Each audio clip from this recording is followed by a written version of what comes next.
తీరుస్తాడు. 3 దర్శనాల గురించి మనం మాట్లాడుకుంటాం. నెంబర్ 1,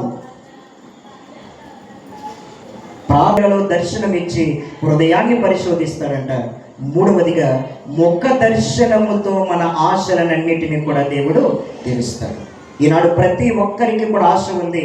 ఆ ఆశను తీర్చుకోవాలని ఇంకా ముందుకు వెళ్తే మనం దేవుడు ఇచ్చిన వాగ్దానం యోవేలుతో ఏమిచ్చారంటే, మీ యవ్వనులు దర్శనాలు చూడడం మానేసి నాడు యవనస్తులు ఫోన్లు చూస్తూ ఉన్నారు, ఇన్స్టాగ్రామ్లు చూస్తూ ఉన్నారు, స్నాప్చాట్లు చూస్తూ ఉన్నారు, యూట్యూబ్లో ఎక్కలేని వీడియోలని చూస్తూ ఉన్నారు. సినిమా హాల్లోకి ముసలి వాళ్ళందరూ కూడా ఏం చేస్తారని అంటే, ఏం చెప్తా ఉన్నాడు అక్కడ ప్రవచనం, మీ ముసలి వారందరూ కూడా కళలు, ఏ కళలు తెలుసా, పరలోకములో అనుభవించవలసిన కళలు కనాలంట వృద్ధాప్యంలో.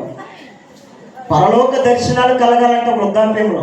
ఈ దర్శనాలన్నీ మానేసి మనం ఏదో చేస్తున్న తర్వాత విషయం, కానీ టైం ఎక్కువైపోతున్నాము కలుగున్నాం. అయితే ముందుకు వెళ్దాం. 4 విషయాలు చెప్పి ఒక ఉపమానంలో యజమానుడు ఉన్నాడు. ఆ యజమానుడు ఎవరనంటే తండ్రి. ఆ యజమానుడు ఏం చేశారనంటే, ద్రాక్ష తోట నాటల.